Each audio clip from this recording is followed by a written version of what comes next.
In a world where barriers often hinder progress, the inspiring question follows this remarkable journey of one Latina navigating the tech landscape. How can technology truly be a force for inclusion and change? Join us for this lively conversation with Elaine Montilla, a trailblazing Latina who has redefined leadership in tech. Welcome to PhD with Woman on It, Hack the Future. My name is Beata Young, and today's PhD Positivity Hack delivered will be by our guest Elaine Montilla. Topic: Breaking Walls, Building Bridges, a Latina's Journey in Tech. Episode 157 starts here. Let me remind you, this is a grassroots community that focuses on women on IT, an inclusive forum of women in technology, startups, and female leaders who are supported by men as well. And I bring heart to that hustle. Because empathy is my motto, and empathy is critical when you're breaking walls and building bridges. Now let's go back to our topic, Breaking Walls, Building Bridges, a Latina's Journey in Tech. In this episode, we will delve into the significance of identity and how experiences as Latina immigrant and member of the LGBTQ plus community have shaped her perspectives to leadership and inclusion. Elaine will also introduce 5 minority, and she's a returning guest. So those of you who want to delve into a little bit deeper into Elaine's journey can check our previous episode as well. Let's celebrate Hispanic Heritage Month with us and learn how Elaine's journey can inspire you to drive meaningful change in your career and community. So, Elaine, where in the world are you today? Thanks for having me. First of all, I'm excited that we are celebrating Hispanic Heritage Month, which I personally celebrate all year round, but it's good to have a month dedicated to us in addition to the whole year. I am actually home. I'm in New York. I'm based in New York, and I am happy to be with you today. Oh, thank you, Elaine. That's so sweet of you because just 2 months ago we were celebrating ringing the bell on the floor of New York Stock Exchange, and we could have this vibrant community of not just white blokes talking to white blokes. So, how your identity as a Latina immigrant and LGBTQ plus member has shaped your leadership style? Yes, that's such a great question, Beata. And I remember during your intro, you mentioned empathy. And I can tell you, especially as a member of the LGBTQ plus community, empathy plays a huge part in my leadership style, along with resilience and inclusivity. Coming from an underrepresented background has given me a new perspective that maybe a lot of people don't have because of the challenges that I face. And it's one of the reasons I founded 5X Minority. I want to make sure that I create always environments where all voices are heard and valued. I understand the importance of authenticity, and I often encourage others to be themselves. I can tell you, even in my recent position as a CTO, I make sure that I spent a whole month with open office hours so that anyone in the technology team can come in and talk to me and say hi. I don't like divisions, and I don't like people to feel like the CTO or the CIO are 20 levels, on top of me, and I have no way of reaching them. So I wanted to make sure that I can open that space so that they know that they can always come to me and that they are the reason that I'm there. I usually, when I have meetings, I pay attention to the people that are speaking because I know that for me, that is something that often did not happen. People did not notice that I wasn't contributing and I wasn't sharing my ideas. And there is so much value on having different perspectives and different voices at the table. And so I want to make sure that everyone can see that they could be themselves in front of me, and that it is a journey that we all take together. And I'm part of that journey with them. Part of that journey, however, your journey was not a typical journey. There are some misconceptions and stereotypes, and one of them is that Hispanics don't value education. And looking at you, I just think about how you are not only valuing your own education, but also want to include others in understanding the heritage. And Hispanics don't value education. This misconception comes from assumption based on economic statistics, but it's far from truth. Many Hispanic families prioritize education because they see that as a gateway to better life. So you've been navigating this field dominated by men. What has been the most challenging stereotype that you fought for? Oh, that's so interesting that you mentioned the stereotypes, because I remember when I was finishing my bachelor's degree, I said right away, I need to get a master's. I have to. And a lot of people, not Latinos, would sometimes say, why do you need to do more? Isn't this enough? You already, like, I was already a director at a university. And I said, you don't understand. I have to make sure that people take me seriously, and education is my ticket. Education is how I'm going to prove that. And so for us, a lot of us Latinos, it's very important. I can tell you, my mom, one of the things that she told all three of us is, you need to get your degree. And my sister, I remember her getting her degree from the university and bringing it to the house and saying, here, you have it, it's yours. And so we do value education a lot. I mean, it's one of the reasons I moved to the US, was because my mom wanted us to have a better education. And going to your question about stereotypes, I think one of the biggest ones is that, and because I have so many identities, I think the intersectionality also adds to that. So it's not only that, Latinas don't belong in leadership roles, it's also that LGBTQ individuals don't belong in leadership roles. And so I've had to consistently push back on that assumption that I should change who I am and that I should fit into whatever mold was created before I was born. And that is an ongoing process, Beata. That is not something that I can tell you, okay, I did it once and I'm okay now. It happens constantly. And I can tell you that my journey has been about proving actually that authenticity and diversity are my strengths, not obstacles in leadership. Well, you are trying to prove, and it sounds like you don't feel you are enough. And if you look at your dog, who I believe I can hear in the distance, he believes he's enough. So maybe we should just pause for a moment and sometimes think about what we have achieved, because you've been nominated to so many awards, and I'm wondering, when are you going to stop? Yeah, no, I can tell you, I don't think that I'm not enough. It's not me. It's other people around me. And when I say I push back, I'm pushing back on that notion that they have about me. I have been on a spiritual journey, Beata, for many years now. And I understand now, and it has taken a lot of work. I understand now my value. I understand what I bring to the table. And I know that I am more than enough. The problem is when you go in environments where you have to prove that to other people because they don't believe that about you the moment you walk in.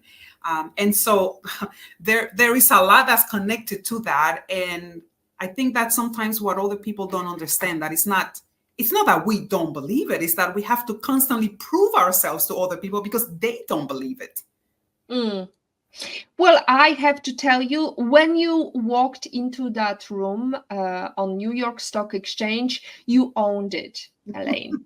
And I'm not just saying because, it's the fact that you came in and you started talking to everybody. And that's so I'm wondering whether it is a Latina trait, the fact that you can make the room by talking to everybody and schmooze your way around and really be comfortable Yeah. with that. It's so interesting that you notice that, because that is not the norm, especially for Latinas. That is not the norm. One of the things that a lot of us hear growing up is calladita te ves más bonita, which means, you know, if you're quiet and if you don't call too much attention on yourself, you actually look prettier, and we want you to look prettier. So we want you to not make too much noise. That is what most of us hear growing up. For me, I've been through a process of unlearning all of the things that I heard growing up, that it was not my mom's fault because she didn't know any better. That's what they taught her. That's what she's teaching me. But you know, it gets to a generation where we have to break the cycle. And so for me, I had to learn that. I mean, it took a lot of work, and it all started with public speaking. I can tell you that my public speaking courses, my public speaking training helped me a lot in being comfortable being in front of people, being comfortable speaking with others, being comfortable being uncomfortable. I think that's the biggest lesson for me. I also, over the years, understood the power of networking. I understand the power of personal branding. There are so many little pieces. And I think sometimes when people look at me, they would say, oh, wow, Elaine has all of this, but they don't see what happened behind the scenes to get me there. Just to give you an example, I was a very shy child. Shy. I mean, I would not, people would come visit and I would hide in my room. And so it took years for all of that to change and for me to be comfortable being uncomfortable, which is exactly what I would recommend to anyone. Like that feeling comes in where you're like, oh my God, I'm in a new space. I don't know anyone. Well, let that feeling be there. It's fine. Just keep moving forward. What is your intention for the day? And my intention, other than connecting with you and your husband, was connecting with other amazing human beings and learning about their journey. And so I'm very intentional with the things that I do, but it's been a process. It's not something that happens overnight. And I know that a lot of Latinas struggle with that. And I think the number one reason we struggle is because the way we are raised, in a way, we're told not to show off. Like, you don't want to come across like you're showing off. You know, you want to be humble. You want to be humble all the time. And so we don't spend the time sharing our greatness, which is what I learned. Self-advocacy is something that I had to learn because I didn't know that I could speak for myself. I was like, you know, my manager will speak on my behalf. And I learned sometimes they don't. You have to speak for yourself and you have to advocate for yourself. It was a lot of work. It took a lot of work for me to get there. Yeah.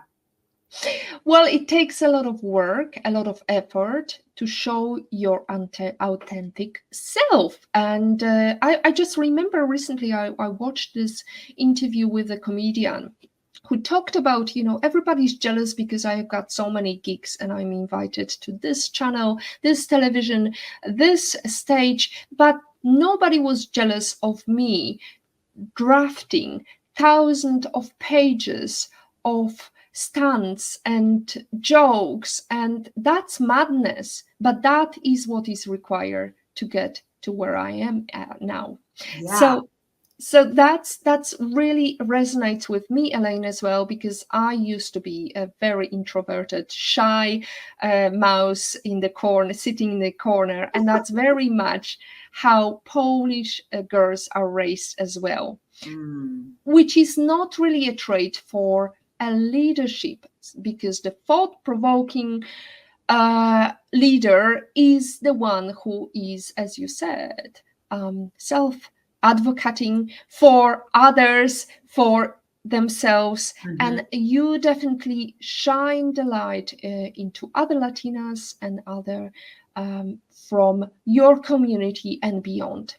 So we've often talked about the importance of authenticity in leadership in an industry where diversity is still lacking. How have you balanced being true to yourself while navigating spaces that weren't designed for someone like you? Yeah, it was a struggle.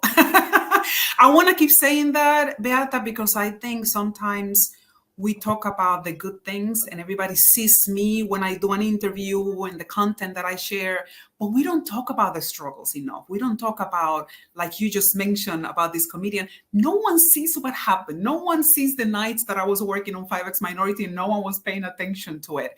And so I felt a lot of pressure to conform to traditional expectations of leadership and what a female leader should look like and how she should dress and how her hair should look. Mind you, I have like very curly natural hair.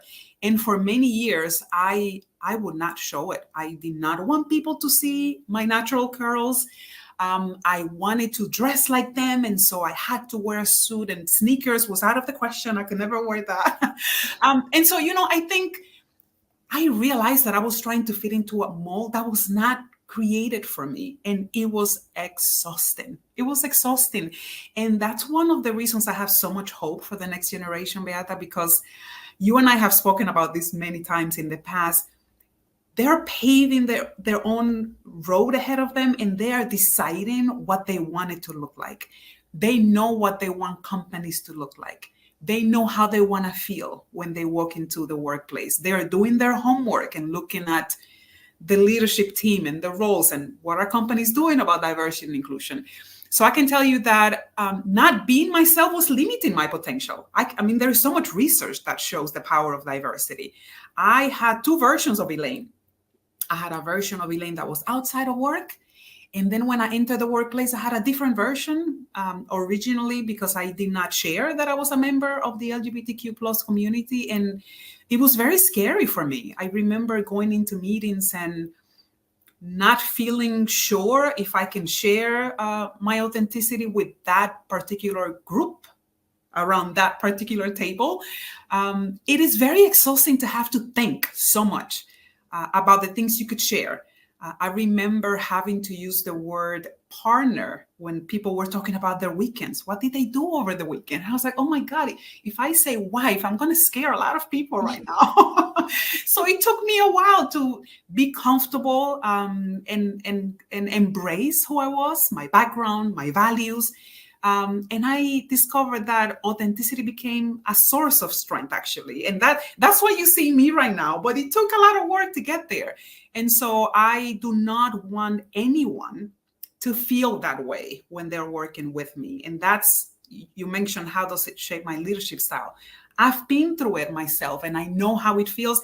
And I know how much the company doesn't benefit from someone who is brainstorming about a problem and is worried about the words that they need to use. And I think companies need to pay more attention to that, because in the end, they actually suffer from that. Well, it brings me to this book by Sheryl Sandberg, Lean In, that talked about the fact that we need to lean in and fit the tech culture, whereas you, with your initiative 5X Minority, is carving your own path. So I'm wondering, why did you set up your initiative, and where are you going on that path?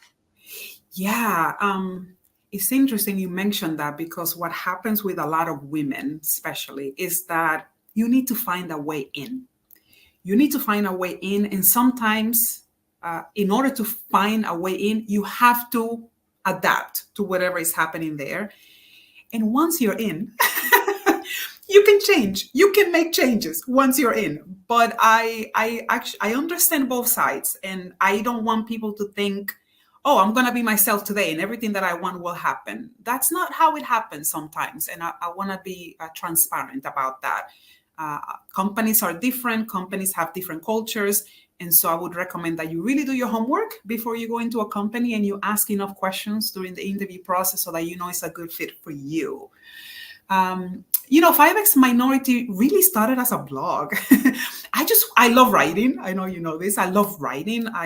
And I wanted to share my experiences. I was learning so much as a Latina in the workplace.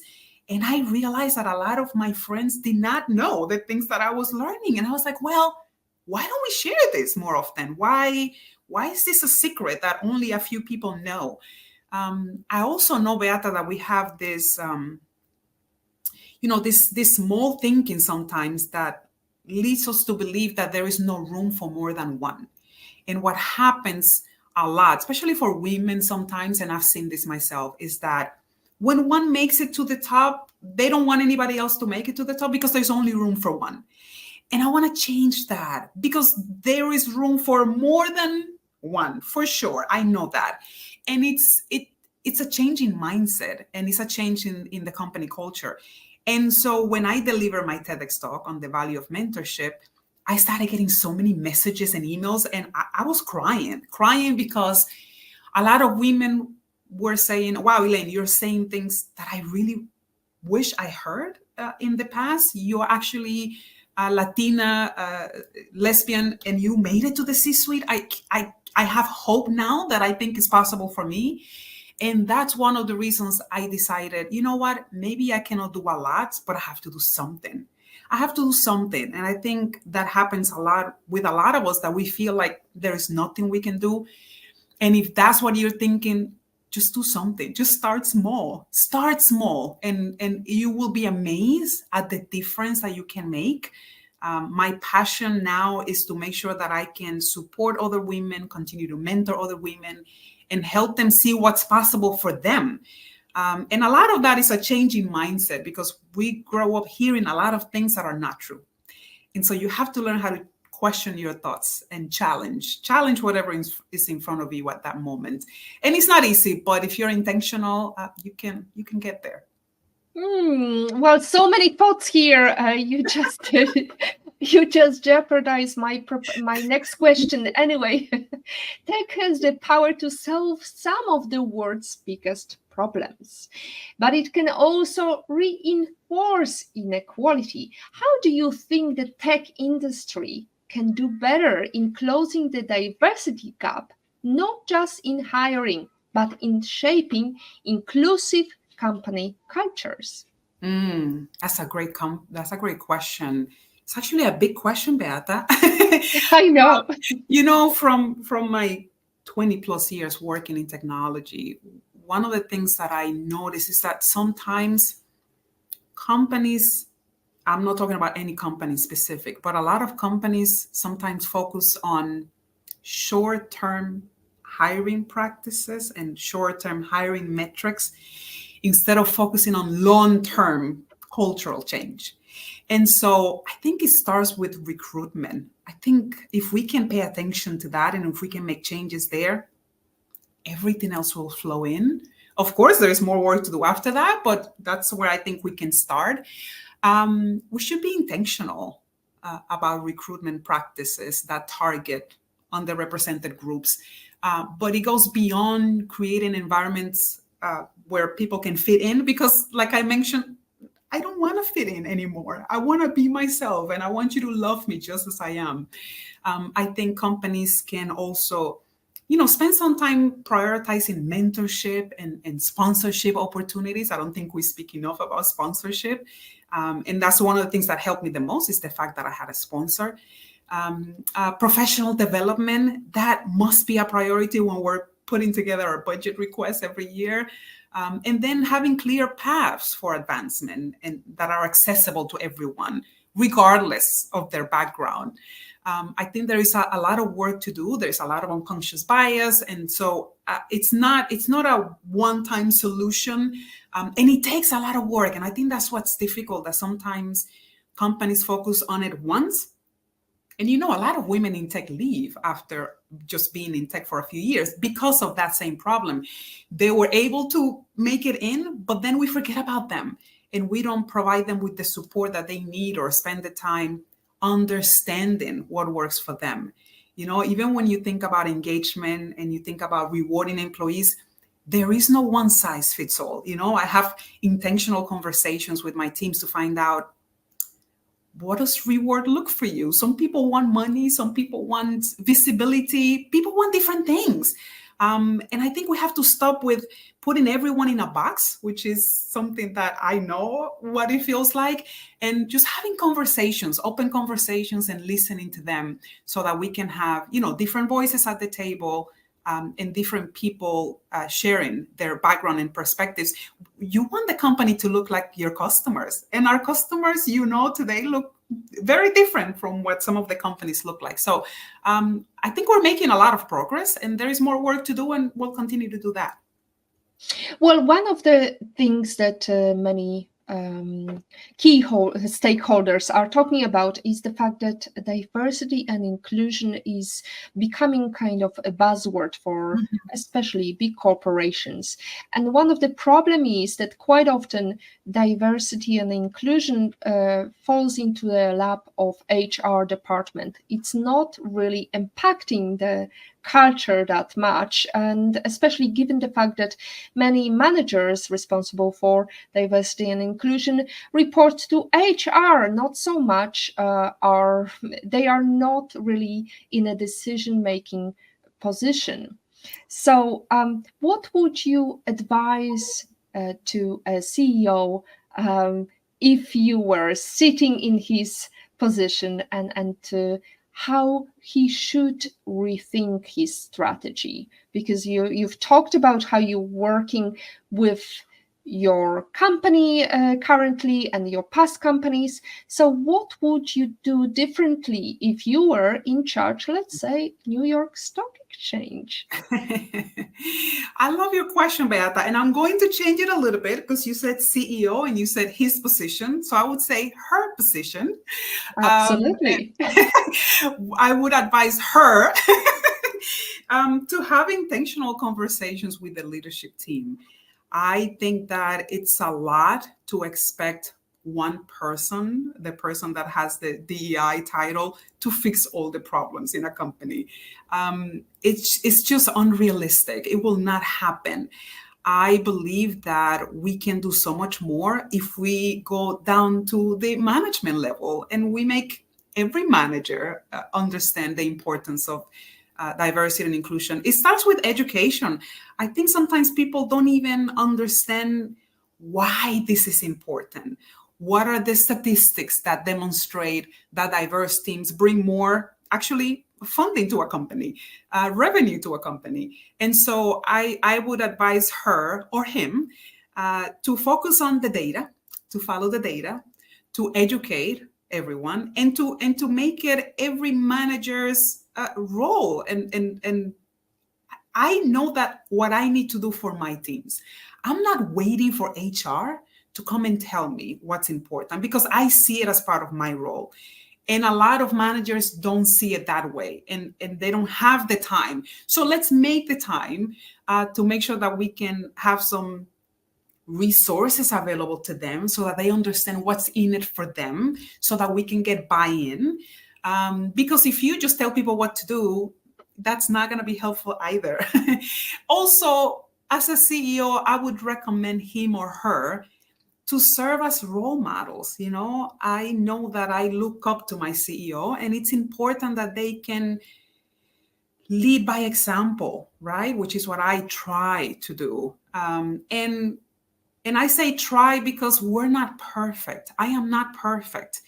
What I know is that if I make a mistake, I will say it. I will speak about it. I will be transparent, and I would try to do better. Like Maya Angelou says, when you know better, you do better. I'm not perfect. I'm very imperfect, but I'm not going to hide my imperfections and act like everything is okay when I know that it's not. I'd rather move forward with good intentions. And if I make a mistake, I would say, you know what? Thank you so much for bringing that up. I did not see it. And then make a change after that. So it's not impossible. It takes a lot of work, and we need to make the time to make all of that happen. But leading by example will make a huge difference, because we're all looking up to them. Well, I gave a bad example because we know that New York Stock Exchange is doing great under the leadership of Elaine Montilla, and we've seen some amazing talents. I enjoyed a conversation with 3 female leaders from New York Stock Exchange. And if we are talking about leaders, there is a great time now to bring quotation by Sonia Sotomayor, U.S. Supreme Court judge, the first Latina and third woman to serve as an associate justice to the Supreme Court of the United States, who was born in New York City to Puerto Rican parents. So she says it is important for all of us to appreciate where we come from and how that history has really shaped us in ways that we might not understand. So, as technology is making thrives and we have now AI and everybody's got this AI obsession after blockchain and Bitcoin obsession, I see there is a big threat because, as we know, there are systemic biases, and if we put bias in, we get bias out. And as we know, AI is learning from our language, and it's not really that inclusive. It's stained by bias. What do you see as a good way forward to develop AI or language models based technology? Yeah. Well, I think it's similar to everything else. Make sure we have diverse voices at the table. Make sure that we have women involved. And if you look at the media and if you look around, the biggest companies are all led by men. We need to help amplify the voices of women who are working in AI. And as companies and also government and nonprofits, we have to make sure that they collaborate to bring resources and make them more accessible. We need to focus on education and upskilling for our employees and also building networks that provide access to opportunities. I tell everyone I know, stop waiting. You have to start playing with all these new systems and understand how they work. And the beauty of it right now, Beata, is that there is so much information available out there that even if your company doesn't provide the resources, all you need is YouTube. All you need is Google. They have access, free access to a lot of these applications online, ChatGPT, any of these programs. And we have to make sure that we focus on building skills that complement automation, such as, critical thinking and creativity and emotional intelligence. I think in the world of AI, what people call soft skills, which I hate because they're not soft, are going to become even more important, especially for leaders and people in management positions. Those traits are going to be in high demand moving forward. So yes, learn about AI, understand what's happening. I think it's going to change a lot because it removes barriers. It's not only a group of people that have access to a ChatGPT or Perplexity. It's open to everyone. And so I'm hoping that minority groups and Latinos are taking the time to understand how it works. There are a lot of free opportunities for training and internships and development programs, and I share some of those on my LinkedIn account. And though they are specifically targeting underrepresented communities. And so there is no excuse for you to say, I'm not able to do it because I don't have access to it, because there is access to it everywhere. And you can educate yourself by spending, even if it's, an hour a week, half an hour every day, find a video, follow someone who is talking about it and make the time to understand what's an LLM, how does that affect my community, and how can I make my work better? Because what we know is that AI is not going to replace people. People who know AI will replace people. So make sure that you understand what's happening so that you can get ahead. And you can use these tools to really enhance not just the mundane task, because we talked about it just 2 episodes ago with Giovanna, who talked about humanity and AI and application and how to stay truth and really build better products. And one of the things we talked about was how not only the mundane task can be taken away from us, but also we can enhance our great tasks that we are capable of doing by improving it slightly or making it faster. So, Elaine, let's put AI aside. You've been named one of the top 100 women in tech, but there are still so few women, especially women of color, at the executive level in the industry. You talked about what you would advise the people at the C-suite. We talked about how to have better representation. Mm. So one thing I wanted to ask you as a leader to a leader, what would you do if you woke up every day and you wanted to become a leader and wanted to be recognized? What would be the Elaine 20 years ago who started her journey? I'm sure there are some improvements that you would make. What would you advise Elaine to do? Oh, what would I advise Elaine to do? Oh, that is an interesting question. Okay. You know what? Thinking back, I would probably say what makes you different is your superpower. Um, Beata, it took me years to embrace my accent, to embrace the fact that I was the only woman in the room. And I, for many years, was very upset about that. And it is actually an advantage. If you know how to use it well, right? I remember, especially, coming to this country at the age of 17 and not speaking English. I remember wanting to fit in so bad. I wanted to belong so bad. I was changing the person that I was. And not only that, I feel like I got a new identity because Elaine is a name that I heard for the first time when I moved to this country. I spent the first 17 years of my life here in Elaine, and I did not know that my name sounded different. And so I had to embrace a new name and react to it, which I feel like gave me like a new identity that I did not have. So what I would say to that, Elaine, is you don't have to belong. You could be yourself and you can belong to yourself and everything else will follow. You have the right to be in the room. Your contributions matter. Your voice matters. I was very shy, like we said earlier, and I was afraid of using my voice. I was really afraid of speaking up, especially because my accent was so strong.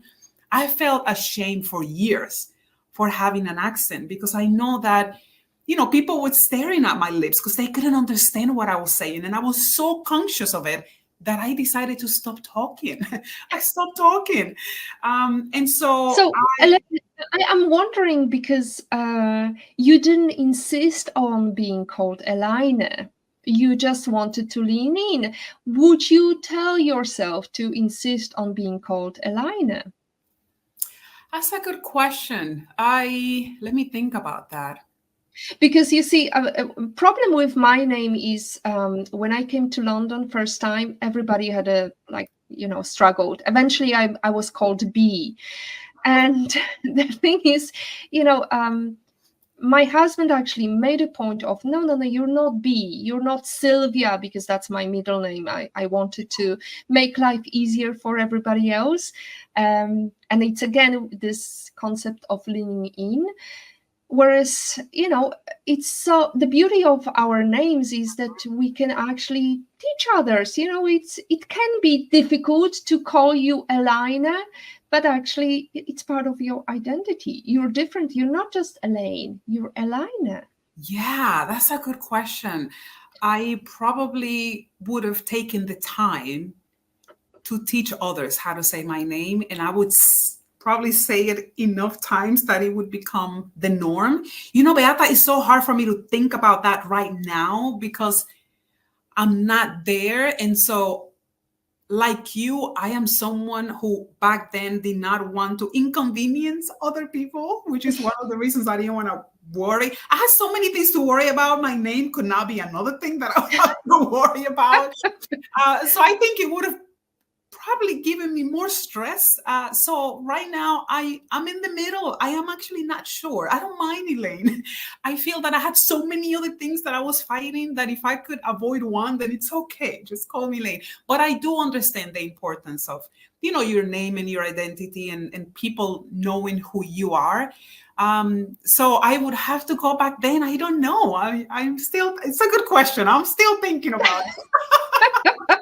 We let's forget about the past. We are not going there. We are not looking back. Let's think about the future. And definitely that's something that we want to talk about, because it's the Hispanic Heritage Month. We enjoy it till the 15th of October. Mhm. So what do you believe is the biggest missed opportunity for tech companies when it comes to leveraging the talents and perspectives of minorities and women? You mentioned the fact that we can contribute to growing the pie, because women are, they consist of over 152, around 52% of population. We are decision makers when it comes to buying cars, for example. We Yes. are decision makers when it comes to buying groceries. Somehow it is not translating into the corporate world. So I'm thinking about the opportunities for company, why they need to embrace the change. Yeah, it's interesting because when you look at the data, everything shows that it is better. It puzzles me sometimes that as a CEO, you you you don't see it or you don't want to see it. Or maybe it's more difficult than that. I am not a CEO, so I don't want to make assumptions. I'm sure it's a very difficult job. I think it's a missed opportunity, definitely, for tech companies in failing to recognize the huge value that diverse perspectives bring to innovation, problem solving, collaboration. Especially women and minorities, they have unique insights, like you mentioned. Like, we spend a lot of money. You want to listen to our opinion because we are the ones who are going to decide if we're buying your product or not. Their unique insights, how they shape their lives and experiences, which can lead to more creative solutions and better understanding of a diverse customer base, which you want to be paying attention to. So I feel like many companies, in a way, sometimes still see diversity as a checkbox, and I want them to see it more as a strategic advantage. It's a huge advantage. And I have hope because I know a lot of companies are starting to see that. When you invest in diverse hiring, but you fail to create environments where those hires that you just brought in can thrive, you're actually not helping yourself. You're not helping yourself. And we want to make sure that we can support them into getting into leadership roles. So it's a business advantage. And I think that companies are starting to see it. I think all of this talk about what's DEI and how is that hurting us, forget about that. Let's treat human beings as human beings, right? Let's treat people with love. Let's understand where they're coming from. I don't care about what you call it. Let's be humans with other humans, and you will see how much change is going to come, and how much you're going to have a stronger financial performance at the end of the year. Absolutely. And speaking of being human, Eleanor Roosevelt once said that you never know a true strength of a woman until you put her in hot water. So I'm wondering, Elaine, how are you in hot water? How are you brewing? Because, everybody's got this imagination of Sofia Vergara as Gloria in Modern Family, running around and shouting and so on. I wonder, how is Elaine dealing with hot water?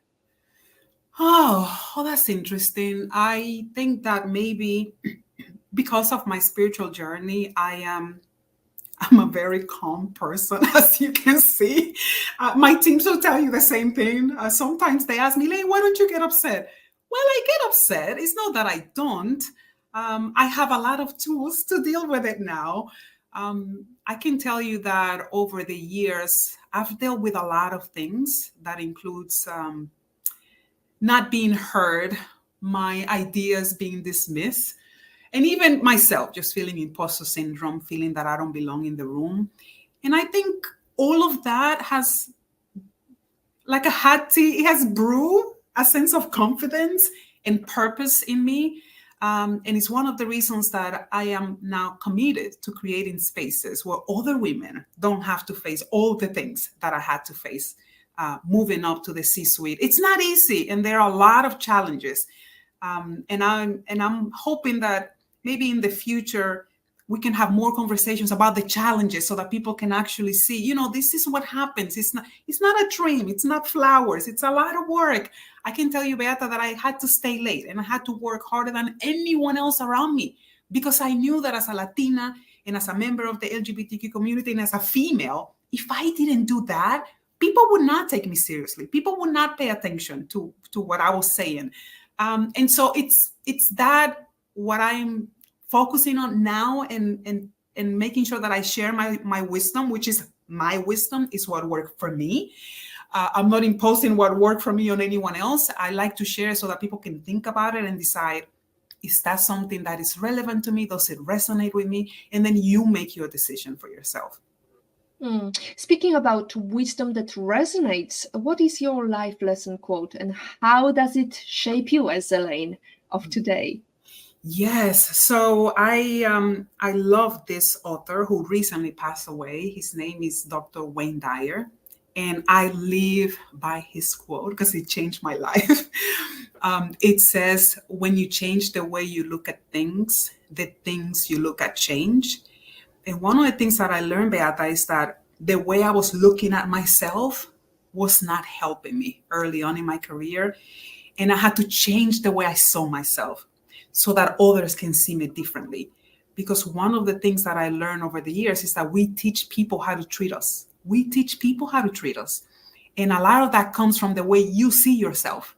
And so that is a quote that it's inside my heart. It's embedded in here. And it has really helped me a lot over the years.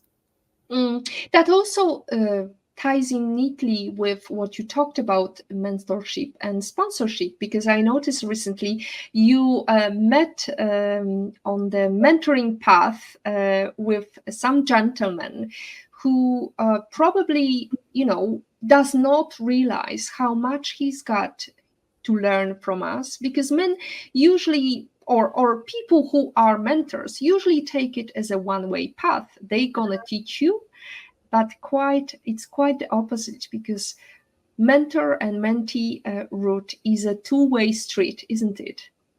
Always. I've always said that. And, sometimes I feel that I learn more from my mentees than they're learning from me. I'm sure that's not the case, but I am fascinated by the next generation, Beata. The things that I hear them saying, thinking about going back in time, I look at myself when I was their age. There was no way I can say the things they're saying today. So I'm very proud of the change that is coming. It's definitely a two-way street, and I always see it in that way and say it from day one so that we can both be on the same page and understand that, this is a safe space. We're going to have conversations. Tell me about your goals. And during the process, in the end, I always end up learning a lot more from them. Maybe it's just my opinion, but definitely a two-way project, I would say, because it doesn't really end when the mentoring ends. I'm connected to many of my mentees. I'm connected to all my mentors.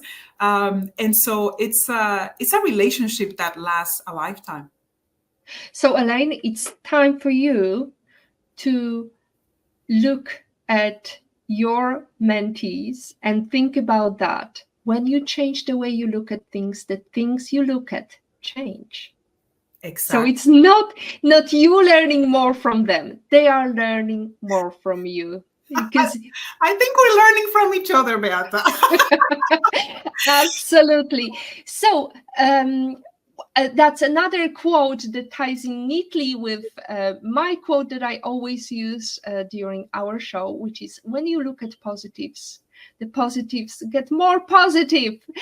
Now, let's go into the number one book that you recommend everybody should read and you wish you read before you started your career. Yes. Oh God, I have so many.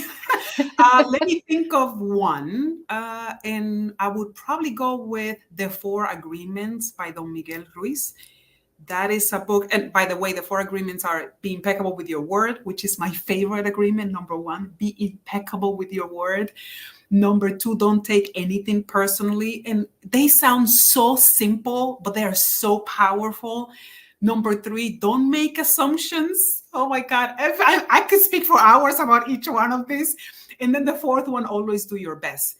I can tell you that I wish I read that book earlier. I think I would have avoided a lot of getting upset. Maybe because I was making assumptions, or maybe because I wasn't impeccable with my word. I think it really would have avoided a lot of misunderstandings and issues early on if I had read that book years earlier. And frustrations, definitely. Yes, a lot of frustrations that come with, making assumptions sometimes. Yeah.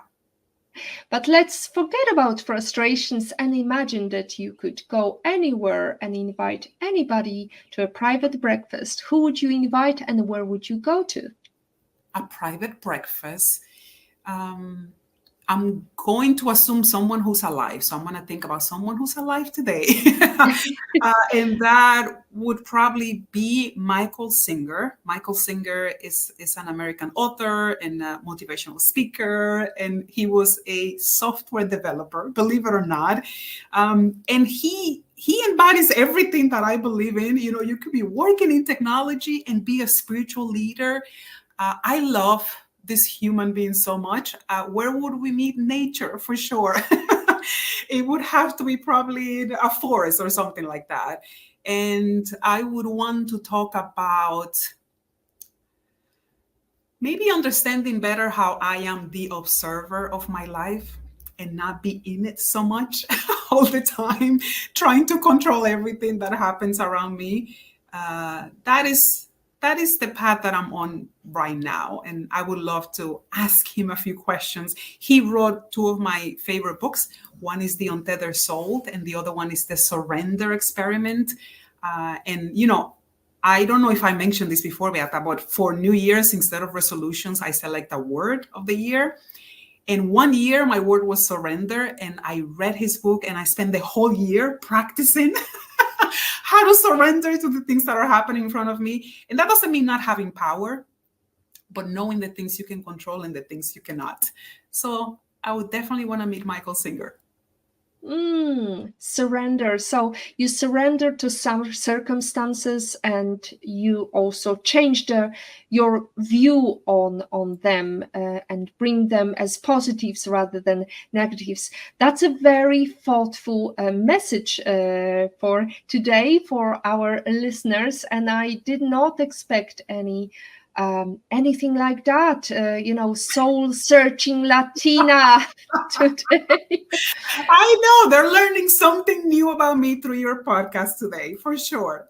Oh, absolutely. So what would you tell us? What would be your final thoughts for those who are listening to our podcast, our live stream, and what would be your action points to them to really make this conversation meaningful?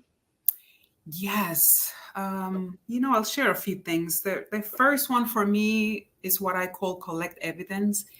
And it's something that really helped me a lot in my career, especially when dealing with imposter syndrome.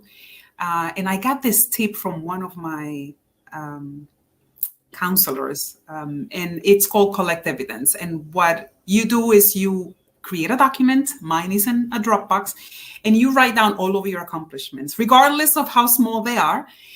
Write them down every day. You could do this every day. When something happens, when you finish a project, just go to your document and write it down. You could do it once a week or once a month. I remember At the beginning, I used to put it on my calendar every Friday at the end of the day.